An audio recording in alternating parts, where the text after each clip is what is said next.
Kahapon ba o kagabi? Sabi ni Grace, Pa, huwag kayong manggising bukas, Sabado pa lang bukas. Kasi noong nakaraan, aga ko pang nagising, aga ko nagbihis. No? Tinitignan ko, alas 9 pasado na, mag-alas 9 na, bakit ito mga tulog pa? No? Gusto kong bulyawan isa-isa. Nakabihis na ako. Tapos nakaupo ako dun sa tapat ng papag ng may bahay ko. Sabi ko, para ako nakikipaglamay nito. Nakaunat pa siya. No? Tapos nang maramdaman niya akong gising na ako, alas 9 na, nagkantay ako ng mga darating ng mga kapatid. Tapos pagtayo niya, bumulong sa akin, Sabado pa lang ngayon. Akala ko linggo na. Talaga naman, no? Purihin po ang Panginoon. Diba? Now, ang ating topic, mahirap sumpungan to. Diba? Contentment. Pagkakontento. Diba?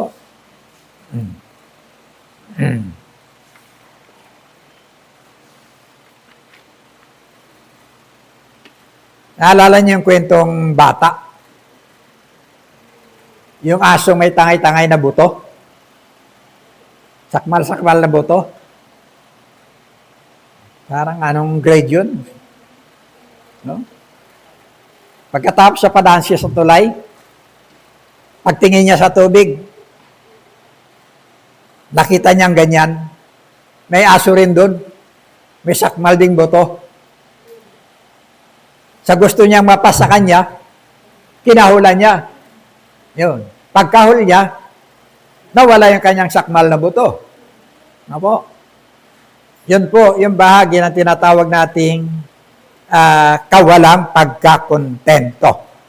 Now, yung ating tema, binasa na kanina. 1 Timothy chapter 6, verse 7 to 12. Diyan po. Silipin natin. Wala tayong dinalang anuman sa sanglibutan at wala rin tayong madadalang anuman pag alis dito. Kaya dapat tayong masiyahan kung tayo may pagkain at pananamit. Ang mga nagnanasang yumaman ay nahuhulog sa tukso at nasisilo sa bitag ng masasama at mga hangal na hangarin na nagtutulak sa kanila sa kamatayan at kapahamakan. Sapagkat ang pag-ibig sa salapi ay ugat ng lahat ng kasabaan, dahil sa paghahangad na yumaman, may mga taong nalalayo sa pananampalataya at nasasadlak sa maraming kapighatian.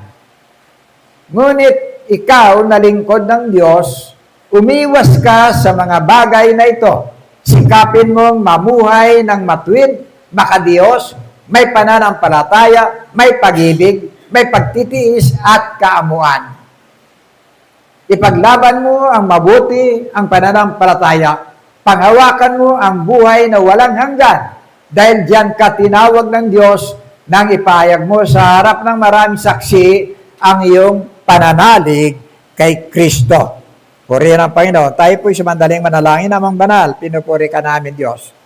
Muli, pinagtatagubilin po namin, Panginoon, ang katotohanan ng mga salita sa aming mga puso. Pagpalain mo po ang katagang ito na sa bagay, Panginoon, ng aming mga buhay. Magkaroon kami, O Diyos, ng kasiyahan, anuman, Panginoon, ang aming kinalalagyan. Bless mo po kami lahat sa pangalan ng Panginoon Kristo. Amen. Amen. Alam niyo, nung kabataan ko po, sa Maynila na ako nag-teenager eh. Lumuwas ako mag-isa. Sa hangad ko makapag-aral. Na po. Then, pagdating doon, trabaho ako. Pasyal ako sa Quiapo. Pagkaroon ng linggo, yun lang ang ano ko. Na po. Manood ng mga live show. Yan, yung Grand Opera House. Ano ko yan, parang bahay ko pagkalinggo. At saka yung Clover Theater. Diyan mo nakikita ng personal, sila Dolphy, sila itong asawa ni, nanay ni Jaya. Sino ito? Diyan po sila. Lahat. Pati yung mga komedyante, diyan ko nakikita ng personal. Now, lumalakad ako, Karyedo, bumili ako ng tela na papantalunin at pagkatapos, may babagayan po akong damit. Kasi uso ko noon, ugali ko noon, kung anong kulay ng pantaas ko, yun din ang kulay ng pambaba ko. Na po, lumalakad ako. Ang mga tela noon, hindi yung katulad ngayon, mga tela noon, nakatiklop, ganyan lang, kwadrado, tapos nakapin lang yan sa mga istante. Yan.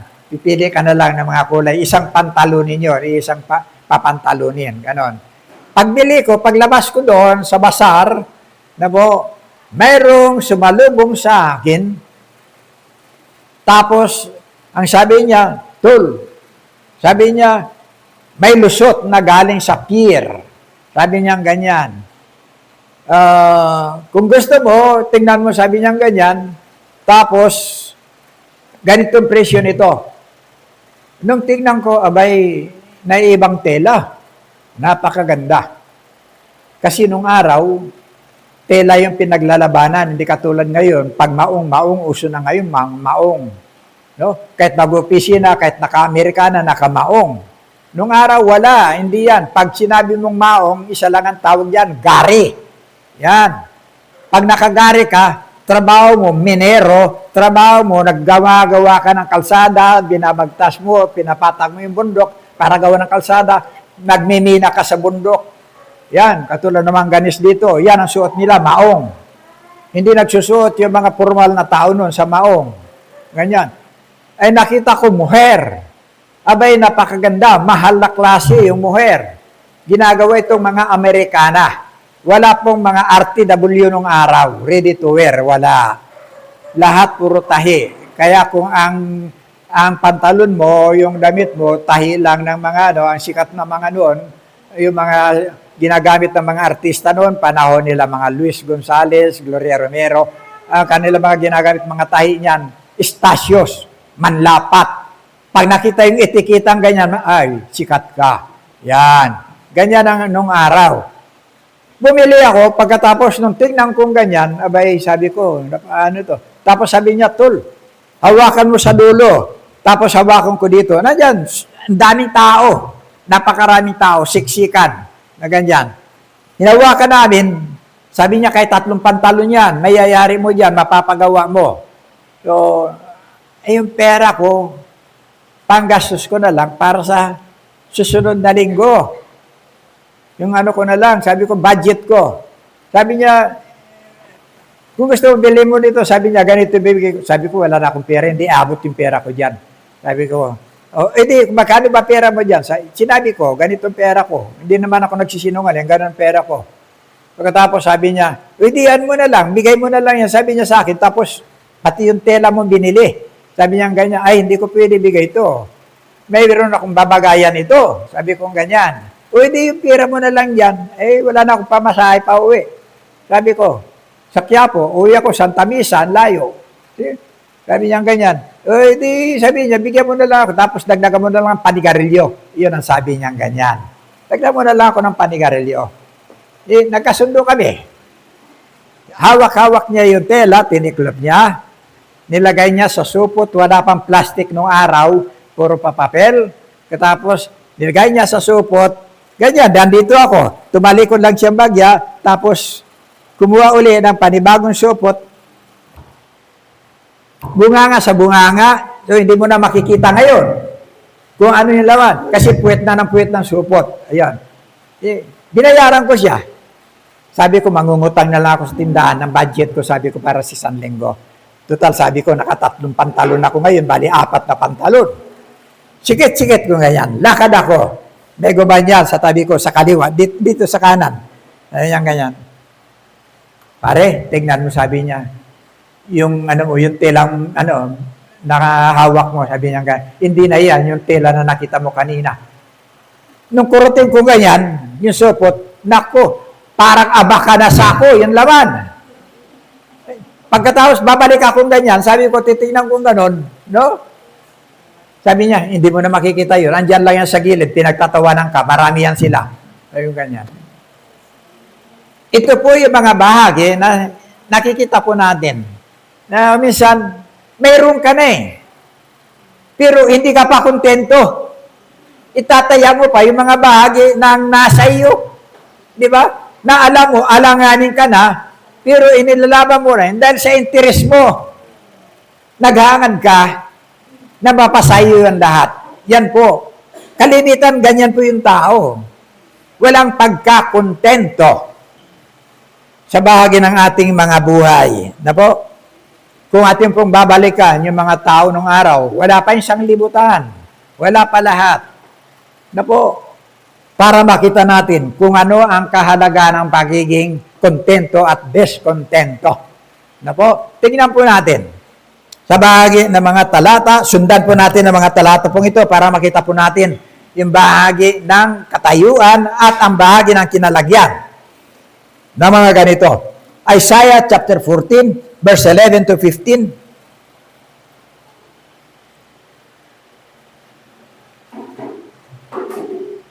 Yan po, si Lucifer.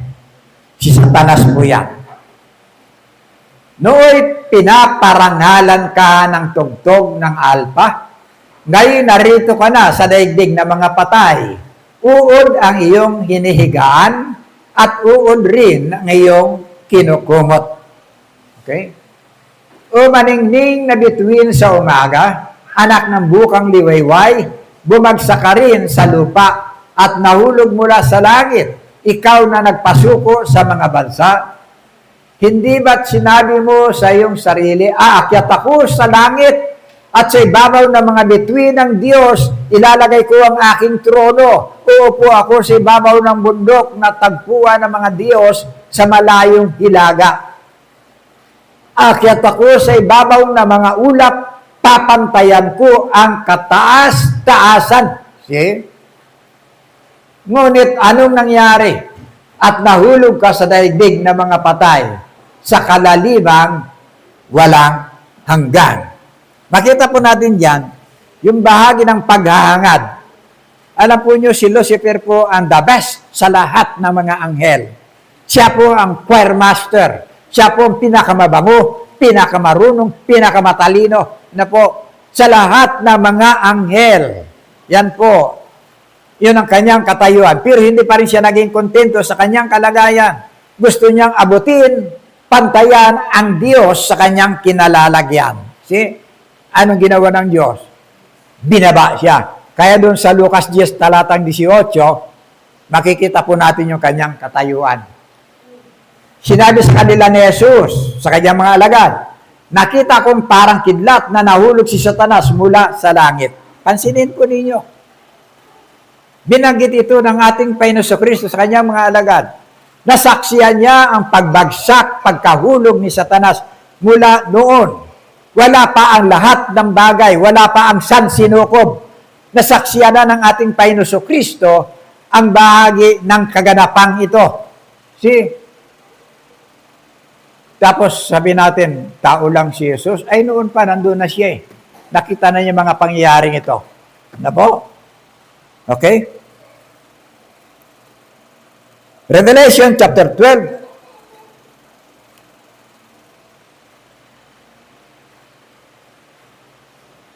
Ayan po. Isa pang palatandaan ang lumitaw sa langit. Isang napakalaking pulang dragon. Ito'y may 7 ulo at 10 sungay at may korona ang bawat ulo. Kinaladkad ng kanyang muntot ang ikatlong bahagi ng mga bituin sa langit at inihagi sa mga iyon sa lupa. Pagkatapos tumayo ang dragon sa paanan ng babaeng malapit ng mga anak upang lamunin ng sanggol sa sandaling ito'y isilang. Okay? Ang tinutukoy po dyan, si Satanas, si Lucifer. Na po? Nang ibagsak siya sa lupa, ang sabi dyan, inalihaw niya, siya po yung dragon, yung matandang ahas sa lumang tipan. yung tumukso kay Eva. Na po, yan po. Sabi yan, inalihaw niya ang kanyang bundot, 1/3 na mga, between sa langit. Ang tinutukoy po dyan na mga between, yung kanyang mga anghel din na sumanib sa kanya, no, na tumikwas sa ating Diyos. Na po, yan po yung mga tinutukoy po dyan ang mga between. Mga nangahulog po yan dito sa lupa. Yan po yung mga nag-ahari ngayon dito. Yung mga between na yan, mga anghel na yan.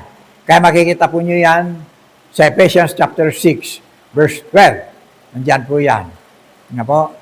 Wala po yung wala pong limitasyon dyan. Kahit anong area, napapasok po nila. Hanggang dito sa loob, nakakapasok po yan. Yeah. Sapagkat hindi tayo nakikipaglaban sa mga tao, kundi sa mga pinuno, sa mga may kapangyarihan, sa mga tagapamahala ng kadilimang umiiral sa libutan ito, sa mga hukbong espiritual ng kasamaan sa impapawin. Yan po. Yan po yung mga inalihaw niya, mga bituin, mga anghel po yan. No, simbolo ng mga po yan. No? Andito ngayon, kasama po natin. Yan. Kaya kalimitan, nakakapasok po yan. Kaya pagka nakikita nyo na may humihikab na dyan, ayan na.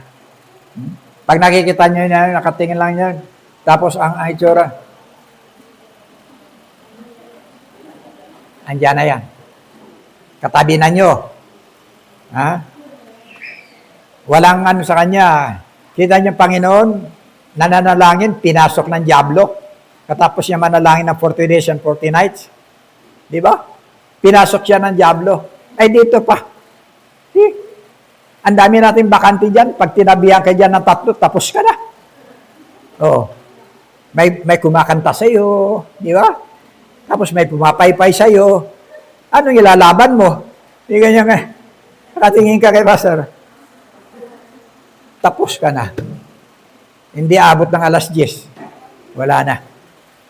Okay? Now, yung pangyayari pong ito,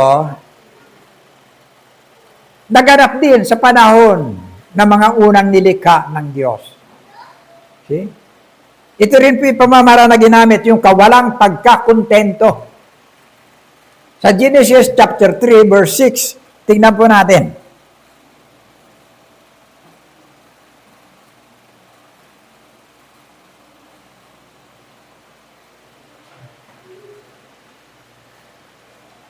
Ang punong kahoy nga ay napakaganda sa paningin ng babae at sa palagay niya ay masarap ang bunga nito. Naisip din niya nakahanga-hangang maging marunong.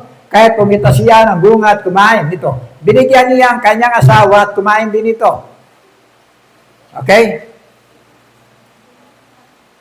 Ayan na ba? Verse 4. Kunin mo yung pinaka-importanting verse. Verse 4. Tingnan natin.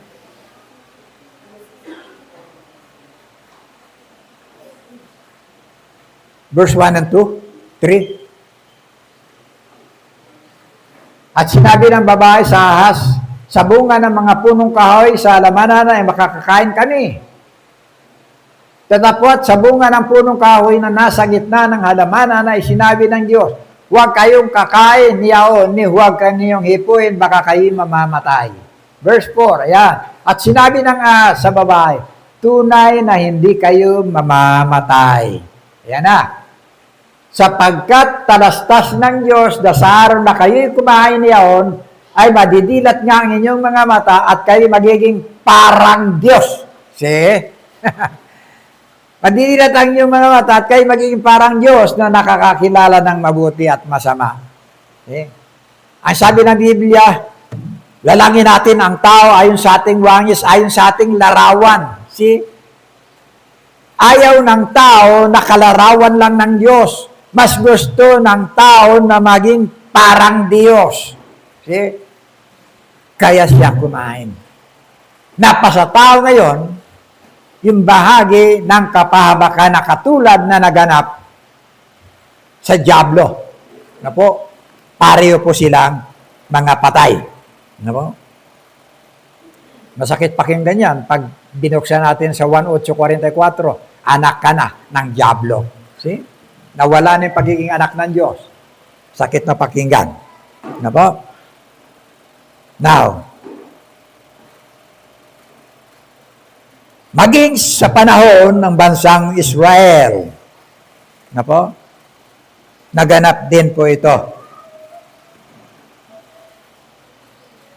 Pagpapasimula ng henerasyon sa lumang tipan, sa Exodus chapter 19, verse 4 to 5, nakita ninyo ang ginawa ko sa mga Ehipsyo. Nakita rin ninyo kung paano dinala ko kayo rito, tulad ng isang agilang nagdala ng kanyang mga inakay. Verse 5, kung susundin ninyo ako at magiging tapat sa ating kasunduan, kayo ang magiging bayang hinirang. Ang buong daigdig ay akin, ngunit kayo'y aking itatangi. See? Kaya makikita po ninyo yung larawan ngayon, kakaroon ng mga kaguluhan. Andun pa rin yung puwersa ng bansang Israel, sapagkat itinangi po yan ng Diyos. Sa bahagi ng kanyang pagmamahal sa bansa pong ito. Iningatan niya, itinangi niya. Tuloy po kayo. Minahal, iniligtas sa panahon ng pagkaalipin. Nakita nila yung kamay ng Diyos na gumalaw. Katakot-takot na pahirap ang ginawa ng Diyos sa panahon ng Ehipto. Yung tubig na lahat nagiging dugo. Yung panahon ng pagkakaroon ng maraming kuto, maraming palaka, pag-ulan ng tipak-tipak na yelo, para lang pakawalan sila sa pagkaalipin. Nung makalabas na sila, andito pa lang, first chapter pa lang ng kanilang mga buhay, nandun na sila sa Mount Sinai, sa paanan. Tumagal lang si Moses, sandali sa itaas, kausapan Diyos, binibigay yung 10 utos. Andun na yung kanyang mga anak na pinagbalasakitan, gumawa na ng sariling Diyos sa bahagi na kanilang sasambahin. See? Walang pagkakontento. Sa bahagi ng kanilang kaugnayan sa Diyos. Exodus chapter 32, verse 1 to 5.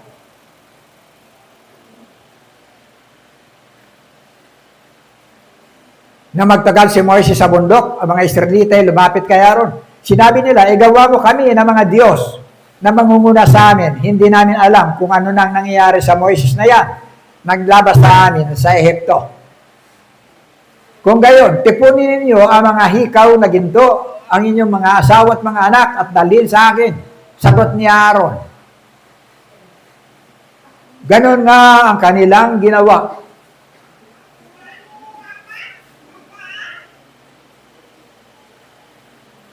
Kinuha ni Aaron ang mga hikaw at tinunaw, ibinuhos niya sa isang hulmahan at ginawang hugis ng guya.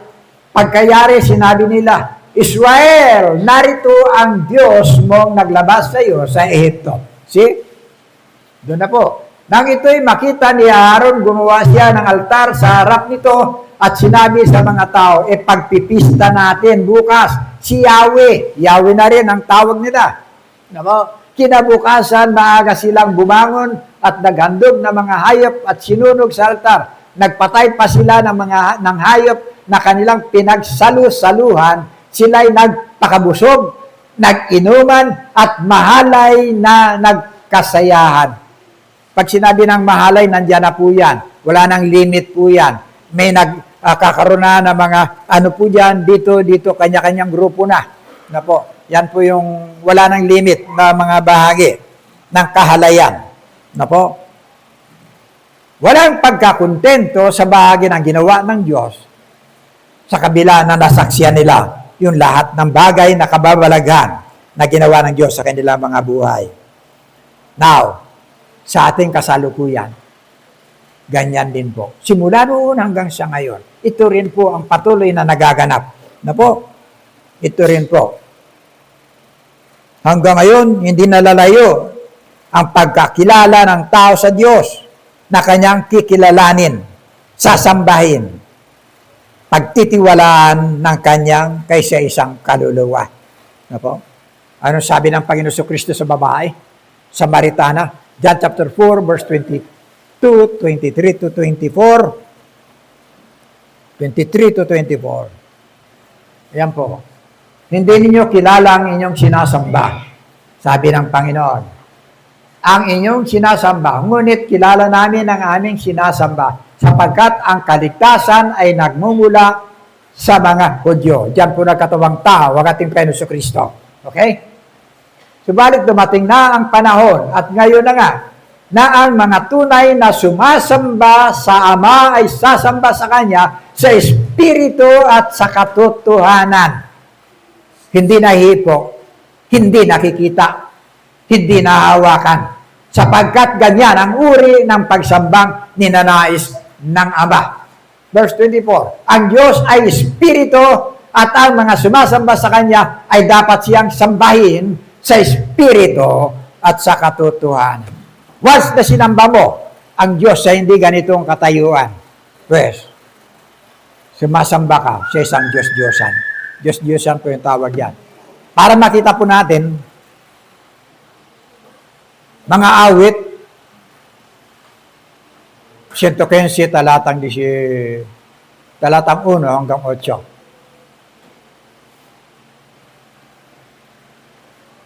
Pansinin niyo yung dalawang Diyos.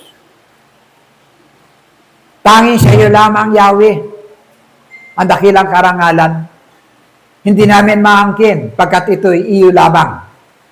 Walang kupas ang iyong pag-ibig, natatanging katapatan. Yan po yung Yahweh nandun. Okay. Ganito ang laging tanong sa amin ng mga bansa, nasaan ang ang inyong Diyos? Ang palaging winiwika. Ang Diyos namin nasa langit.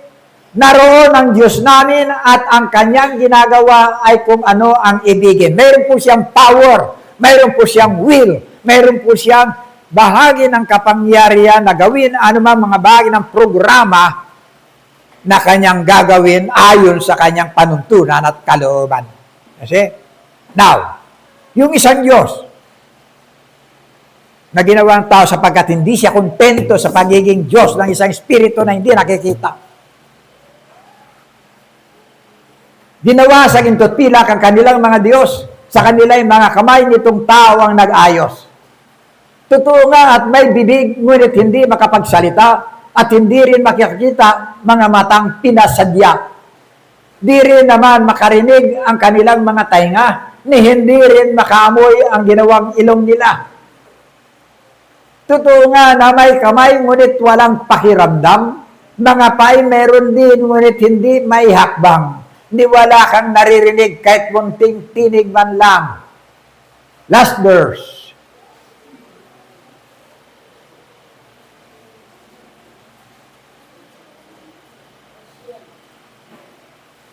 Ang nagsisigawa sa kanila. Nagsisigawa, Pansinin nyo. Ang nagsisigawa sa kanila ay magiging gaya nila.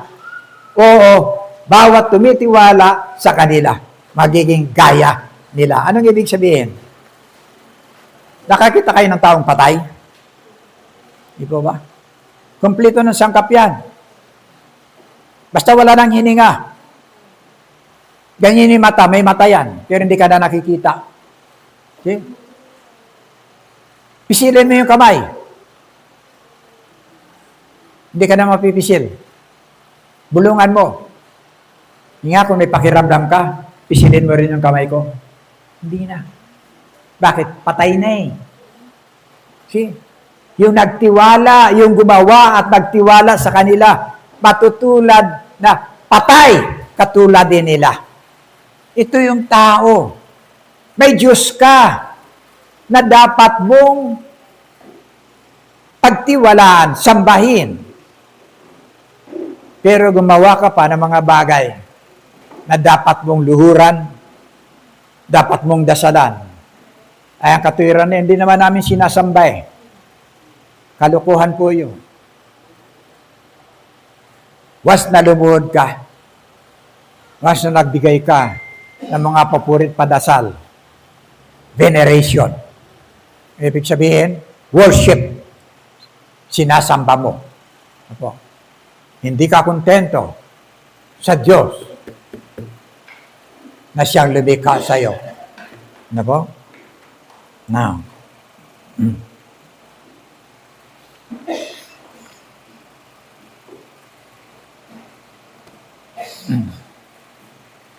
kaya makita natin, ganyan po. Sa buhay natin, ganyan po. Di po ba? Nararanasan po natin yan. Although sinasabi natin mayroon tayong Diyos.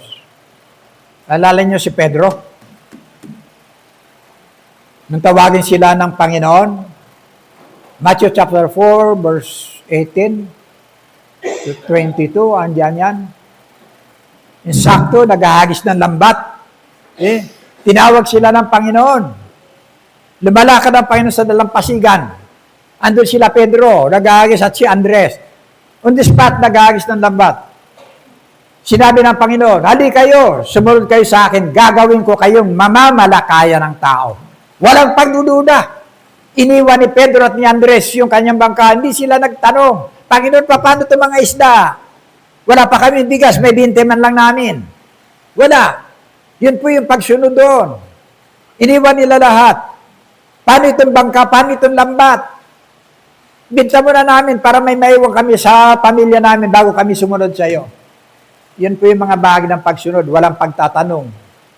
Walang preparasyon. Yan ang bahagi ng pagsunod. Tama si Pedro. Ginawa niya lahat yan. Pero nung panahon na namatay ang Panginoon Kristo, nabuhay na maguli, nagpakita sa kanila, nakasara ang pinto lahat, tagpuan na lang nila na sa gitna ng Panginoon. See? At pagkatapos, nung makita nilang nandun sa kanila, kapayapaan ang sumainyo. Ang sabi niya ganyan. No? Pagkakita nila sa Panginoon, dapat magkaroon sila ng kagalakan, inspirasyon sa bagay ng kanilang mga kapaguran, pagpapagal sa loob ng 3.5 years. Nakasama nila, kasalo nila, kasiping nila sa pagtulog. Ngayon naging totoo na itong Kristong ito na namatay sa cross, bumangon na muli. Nakita nila, nasaksiyan nila. Pero pagkalipas lang ng noon, ilang araw lang, na magpakita sa kanilang Panginoon, maging isda ako. See? Nagaya na siya ng mga isda. Babalik doon sa dagat kung saan doon siya unang natagpuan ng ating Panginoon. See? Gusto niya patunayan. Professional siya. Professional fisherman. Hardworking. Pero nung bumalik siya, no? Abay, magmamadaling araw na, mag-uumaga na. Ni isa, walang huli. See? Chapter 21 ng John. Wala. Dumating ang Panginoon doon. See? Nasa Kanya lang ang bahagi ng kasapatan ng ating mga buhay nung dumating doon. Mga anak, mayroon ba kayong huli? Sumagot sila, hindi nga nila kilala ang Panginoon. Wala po. See? Ihulog nyo yan sa bandang kanan. Diyan lang ha. Huwag kayong lap dyan lang sa bandang kanan. See? Nung inihulog nila, hindi nila kayang batakin. See?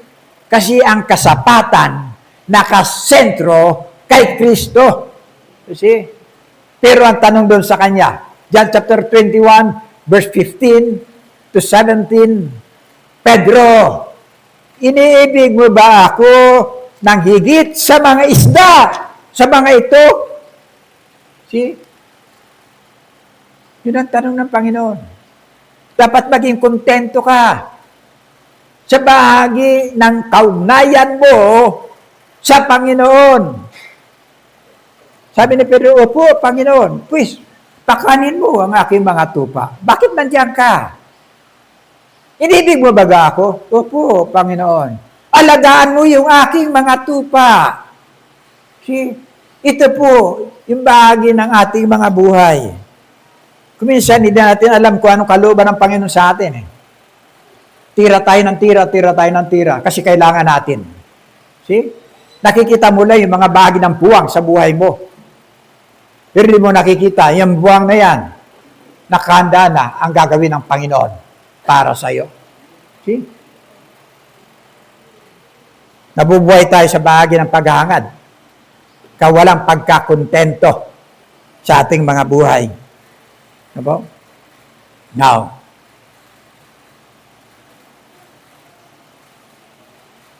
Naalala ko nun. Sa Central pa ako. Palabas na kami ng pintuan. Binanggit sa akin nung mayaman, pinakamayaman dito sa Coron. Ano po?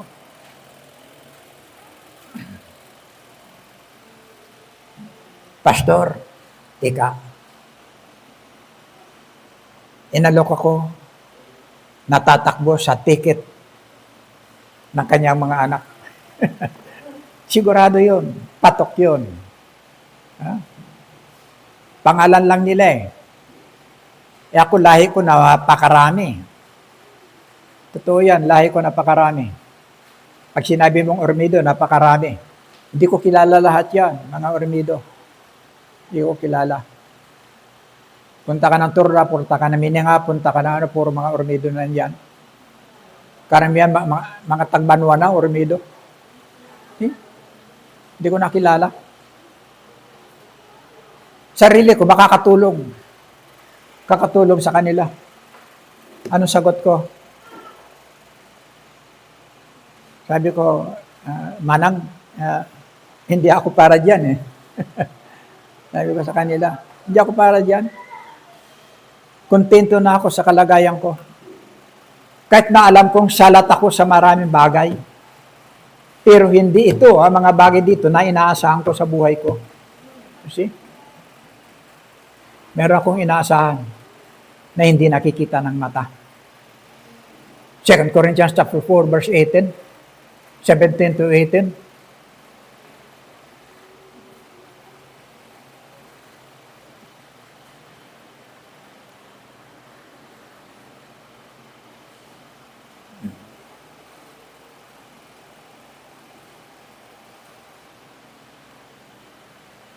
Ayan. Samantalang kami ay nagsistingin hindi sa mga bagay na nakikita, kundi sa mga bagay na hindi na nakikita. Sapagkat ang mga bagay na nakikita ay may katapusan, datapwat ang mga bagay na hindi na nakikita ay walang hanggan. Okay? Yan minsan ang hindi natin, kasi mahirap hawakan yung hindi nakikita. Di po ba? Mahirap hawakan. Kaya mga nakakalungkot na may mga anak ng Diyos na nalalagay sa hawla ng sanglibutan. Nalulungkot ako. Pastor ako, sabi kong ganyan. May sinusuportahan ng church para pag-aralin sa seminaryo. Nung matapos, sabi ko, lilipat ako sa Kulyon. May isang gawain malawak dyan. Hawakan mo rito. Wala. Ayaw. Ginawa, nagliwaliw. For years, nagtiis ka sa Bible school. Paglabas mo, wala kang imahinasyon. See? Malaman ko, nandun na siya. Marami silang mga pastor doon na inaalagaan. Nung ano ngayon, yung nakakulong ngayon. Terrible. Tapos, nung wala na, lipat dito sa Coron, nakita ko nandiyan. Pag nagpapantok yung mayor, dati, mamaniyo siya, i-joyride niya para makatulog sa sasakyan. Siya, paikot-ikot. Yan makita ko siya, nahihiling na lang ako. Panginoon, kabagan mo itong ganitong tao. Kakalungkot. Mahirap kompromiso yung ating Diyos sa mga bagay na desire ng ating mga sarili. Desire ng ating pagnanais.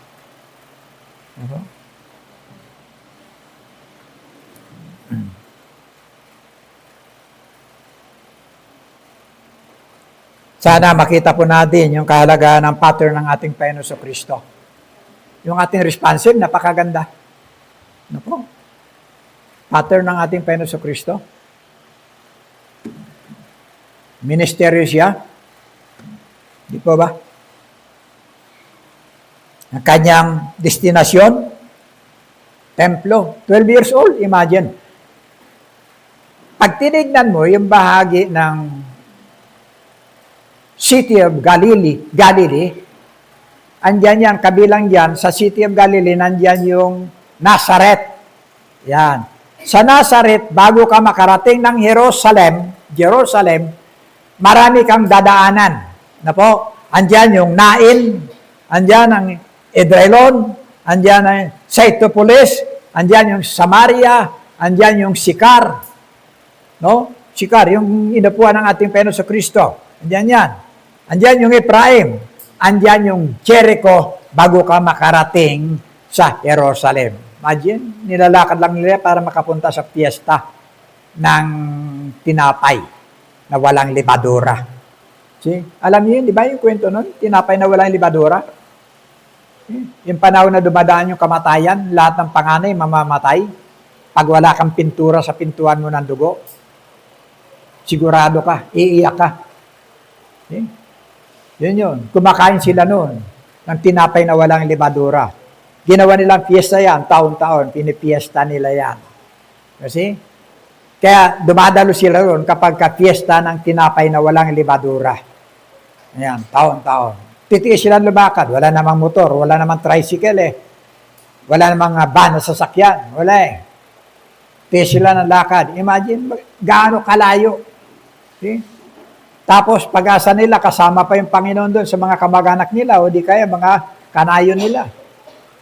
Nung umuwi sila, lakad din. Pagdating doon, wala. Balik sila uli ron. 3 days, sinanap nila. Pangatlong araw na sumpungan nila sa loob ng templo. See?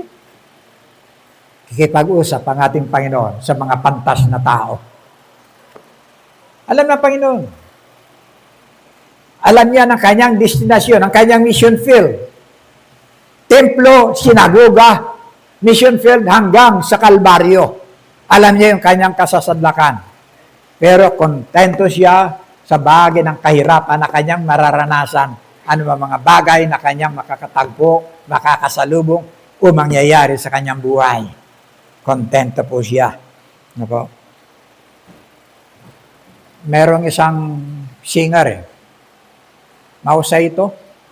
Alam niyo, binigyan ng pagkakataon yan, bibigyan ka na yung pagkakataon ng 1 week. Mag-compose ka ng mga kanta. Compose siya. Gaganda ng mga kanta niya na kinocompose. Pero alam niyo kung ano, bulag siya. Bulag yung taong ito.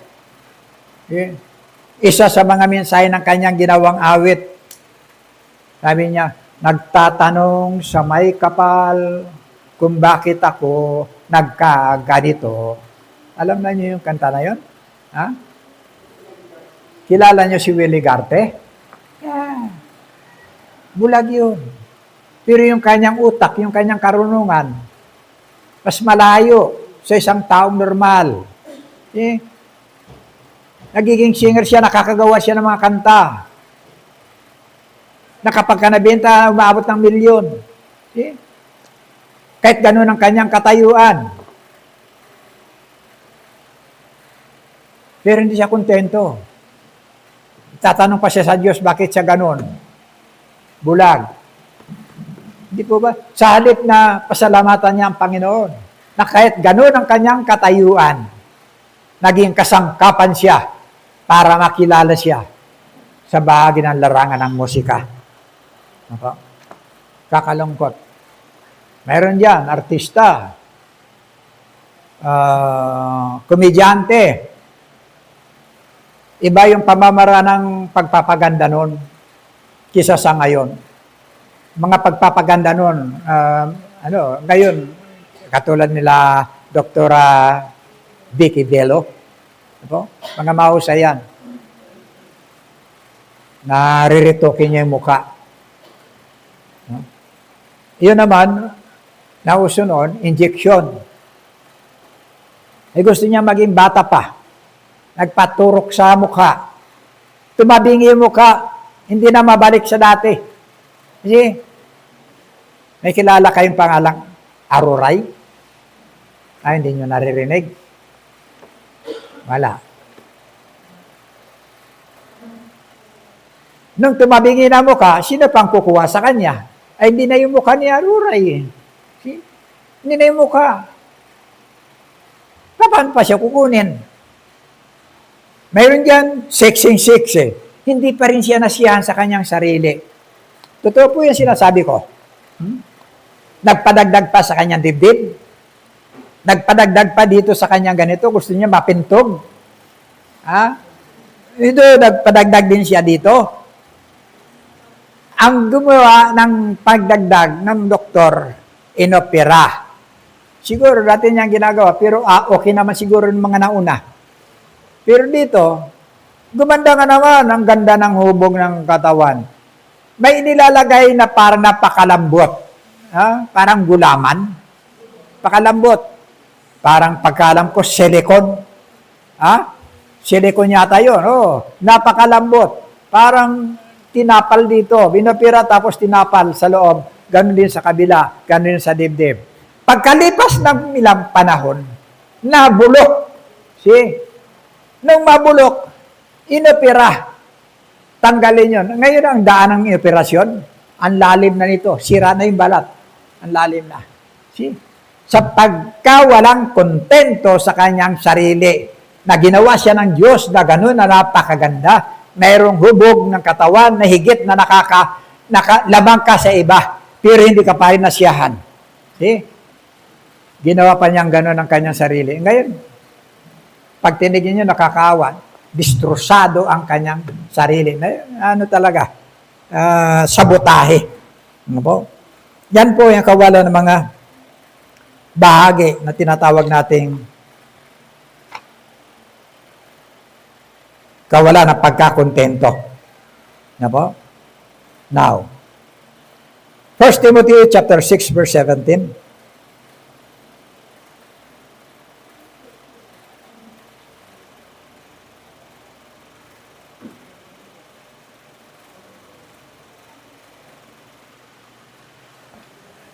Ayan, balik tayo dyan. Ang mayayaman sa material na bagay ay utusan mong huwag magmataas at huwag umasa sa kayamanang lumilipas. Sa halip, umasa sila sa Diyos na masaganang nagbibigay sa lahat ng mga bagay para sa ating kasiyahan. Okay? Utusan mo, hanggang doon lang sila hanggang buhay lang After na kamatayan, ano na? Yun ang sinasabi ni Kuya Kim, ano na? Si Kuya Kim, ano na? Utusan mo, sabi diyan. Huwag umasa sa kayamanan na hindi mananatili. Pero sa totoo lang, higit po tayo nakadarama ng kapanatagan kapag mayroon kang pera. Di po ba? Tama ba? Mali. Pag wala kang pera, tulala. Tama ba ako? Pag wala kang pera, kusmod. Alam niyo yung kusmod? Ayaw mong pinagkakausap.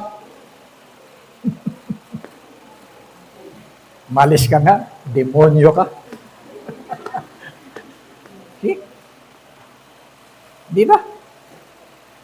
Bakit? Asan ang mood mo? Ang mood mo sa pera?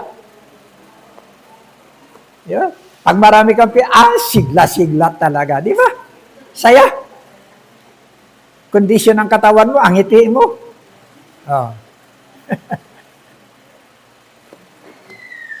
Pag walang-wala, wag mo akong pinagkakausap, sipahin kita dyan. Di ba? Pera. Sa kabila na mayroon kang Diyos, minsan ang kagalakan mo doon. Di ba? Alam po niyo, pagkabalisa, kasalanan. Huwag kang mabalisa kasi kasalanan yan. May Diyos ka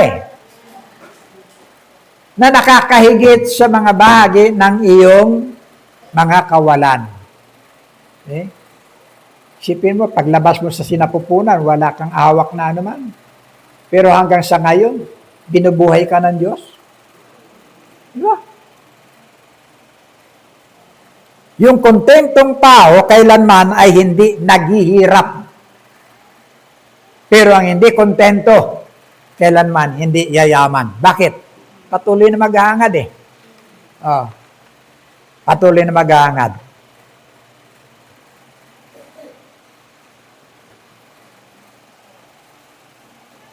Kaya nga nagbabala ang Biblia eh. Kahit sa kanya na ang lahat ng bagay, hindi pa rin yan titigil. Hindi pa rin yan. Patuloy pa rin yan na maghahangad. Ang sabi ng Matthew chapter 16, verse 25 to 26,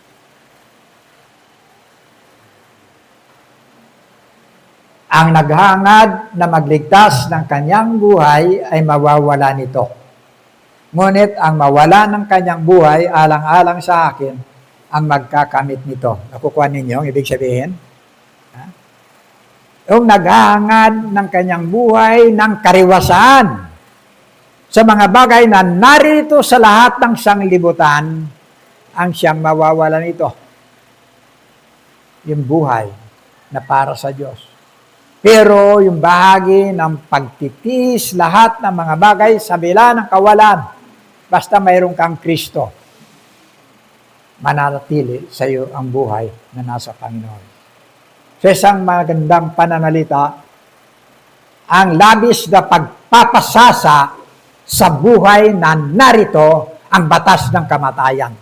Bagamat ang pagkitil sa mga bagay na mga narito sa sanglibutan, yun ang batas ng buhay na para sa Diyos. Yun po sa malinaw na pananalita. Now,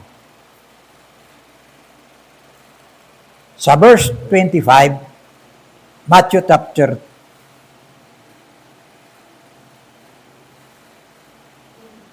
6.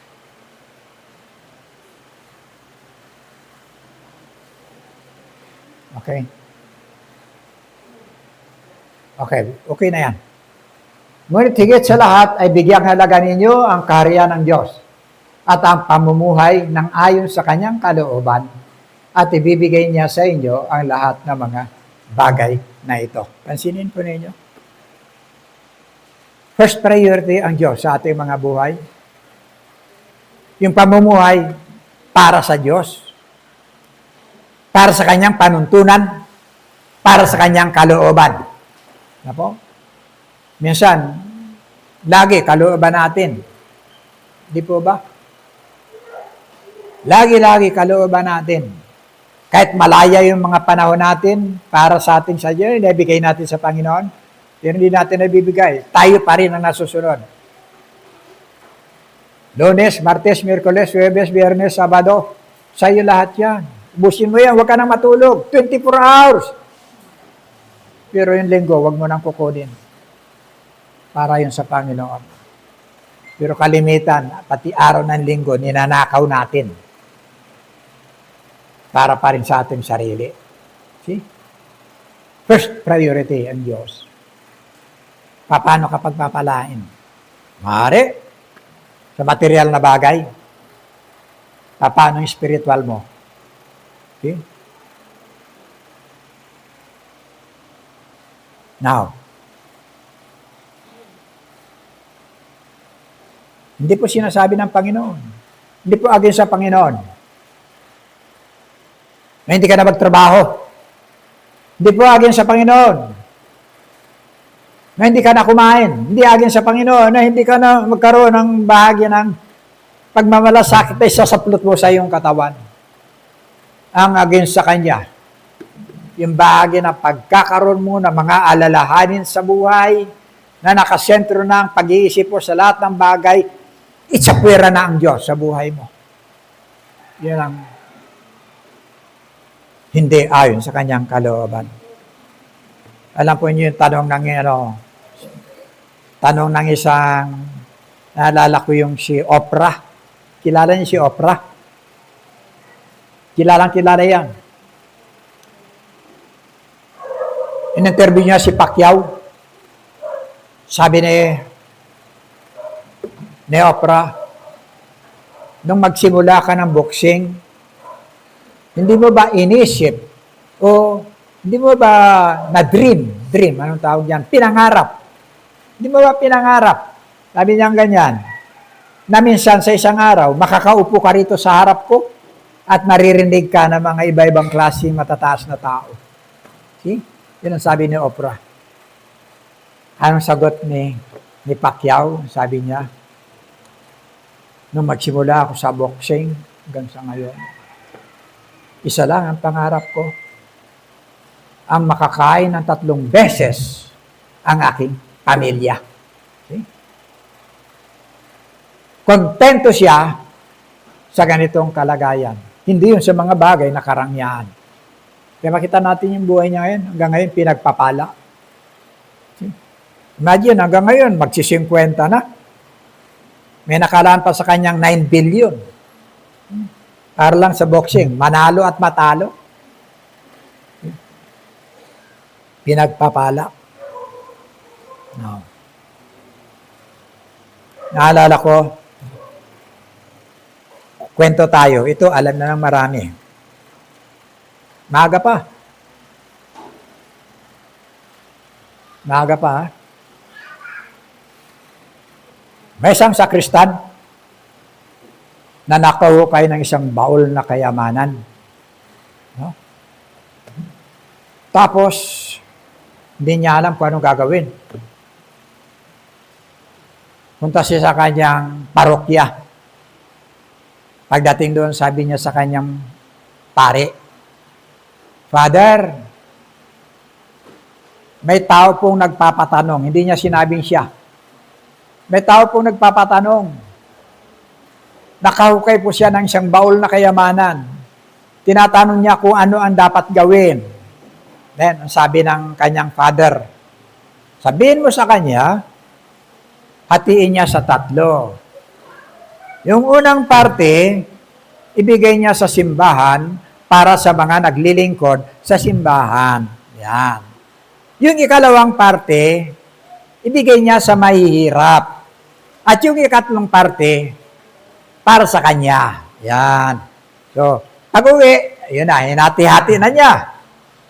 Pagkatapos, pagdating doon, sabi niya ganyan, ang sabi ni Father, yung unang parte, ibigay sa simbahan para naman sa mga naglilingkod sa simbahan.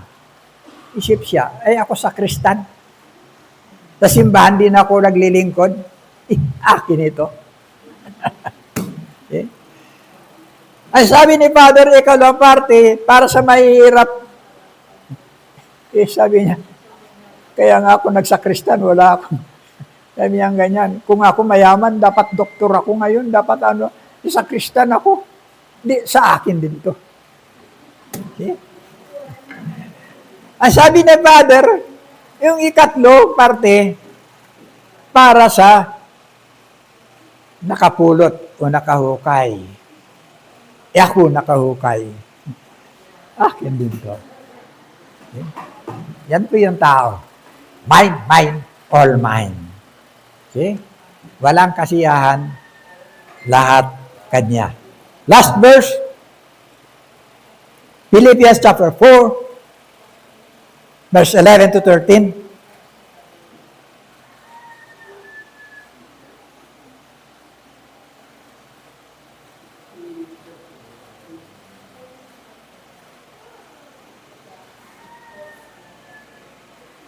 Hindi ko sinasabi ito dahil sa kayo'y pinaghahanapan ko ng tulong.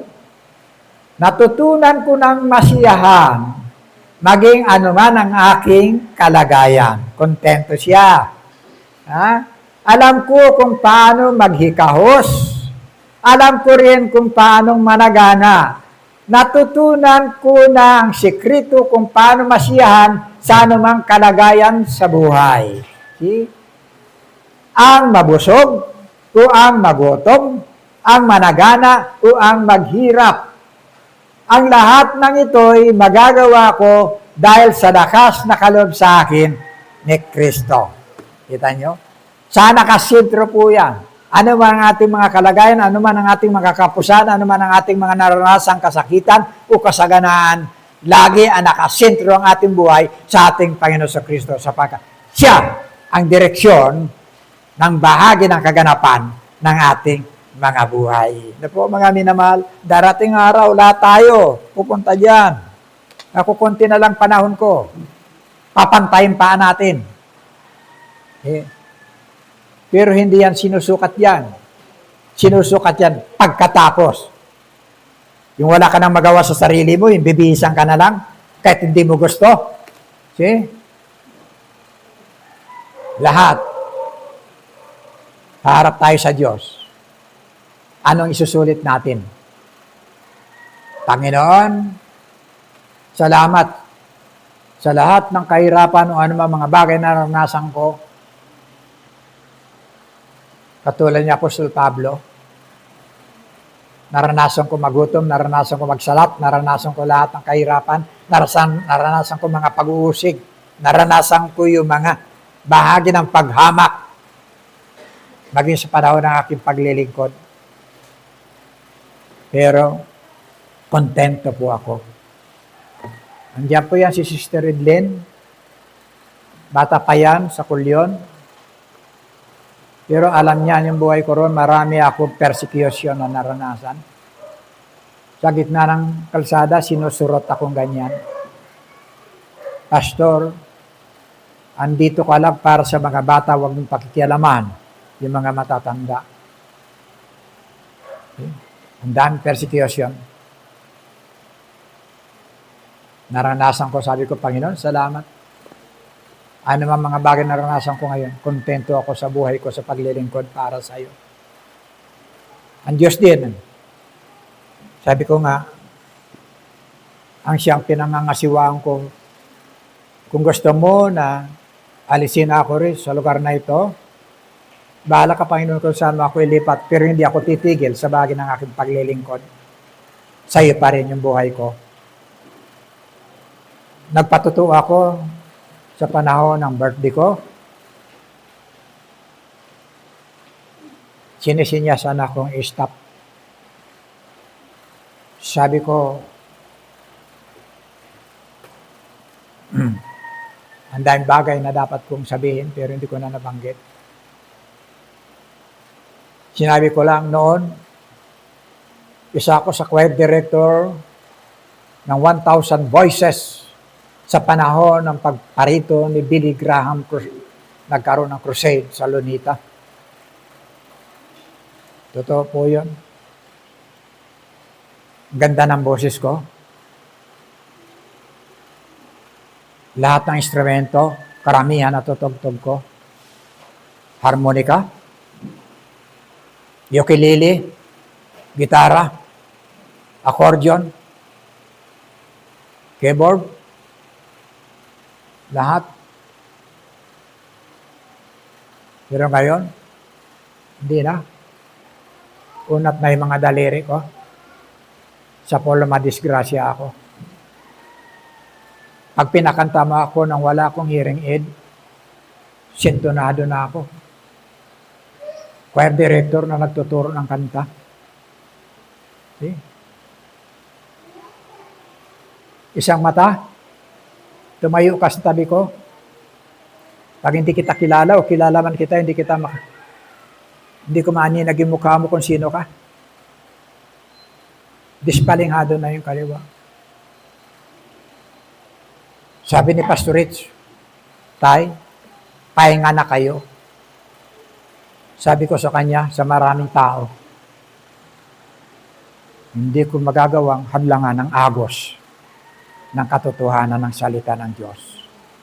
Hanggat nakakapagsalita pa ako, kontento ako sa buhay na paglilingkod ko para sa Panginoon. Ngayon na mahal, sabi ko nga darating ang panahon, isa-isa ko yung mga lugar na pinuntahan ko, mga hirap na naranasan ko, naranasan ng pamilya ko, iwanan ko sila na walang bigas, iwanan ko sila lahat na walang. Malilit ang mga anak ko, naranasan nila natutulog sa jeep. Totoo po yan. Ako nandun, nagpapahayag ng salita ng Diyos. Sila tutulog sa jeep. Walang bahay. Sinusundo ako, nandyan ang owner kasi nagantay ang gawain sa Sapampalay. Marami churches na nagkakatipon.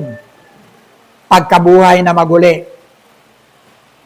Tumutuloy yung dugo niya sa binti. Mga anak. Tumitingin sa mukha ko yung sumundo sa akin, yung owner. Kung ano ang didesisyon ko. Pero sabi ko, tuloy tayo. Ginawa yan, inihanda ng Panginoon yan. Ilalabas yan sa pamamagitan ng Panginoon. Ito po yan. Tanungin po niyo. Kontento ako sa buhay ko. Pero minsan, hindi ako ginutom ng Panginoon. Never na ginutom kami ng Panginoon. Hindi ko siya minaliit. Tapat yung Diyos ko na pinaglilingkuran ko. Tapat. Nagantay ako ngayon kung kailan niya bawiin yung buhay ko. At least, pagharap ko sa Kanya. Panginoon, ginawa ko lahat na magagawa ko. Ano man, pinagkatiwala mo, andito pa rin ako. Ang dami ng kulang sa buhay ko. Ang dami ng kulang. Sa physical ko. Marami na. Andiyan pa rin ang boses ko. Naintindihan pa rin ninyo ako sa mga bagay na dapat kong paglingkod. Ito po yung buhay ko. Wag lang ako makita na may puwang na pagkukulang. Mabigat yun para sa akin. Now, alam ko lahat tayo. Nakadarama tayo ng kasapatan, nakadarama tayo ng mga pagkukulang. Sana yung mga pagkukulang na to. Wag dumating sa punto na diskontento tayo. Yung mga lahat ng mga naranasan nating pagkukulang, pagpasalamat pa rin natin sa Diyos. Kasi sa lahat ng mga bagay ng pagkukulang na yan, makikita mo kung paano kikilos ang Diyos sa bagay na mga pagkukulang na ito. Hindi ka iwan ng basyo. Hindi ka iwan ng blanco o zero. Kung direkta ang pagtitiwala mo sa Diyos. Purihin po ang Panginoon. Tayo po ay manalangin. Amang banal, pinupuri ka namin Diyos sa umaga pong ito. Salamat po sa iyong mga salita. Salamat po sa iyong katapatan sa aming mga buhay. Patawad po. Kung sa bagay Diyos ang aming mga nararanasan, kakaroon kami ng mga pagdududa, pagkukulang. Patawad po, Panginoon. Bigyan mo kami ng kalakasan ng pananampalataya. Patuloy, Panginoon, ng mga bahagi Diyos, magamit namin ang mga buhay sa kalulahati na yung banal na pangalan. Bless mo po kami lahat ngayon. Purihin ka sa pangalan ng Pedro Cristo. Amen. Amen.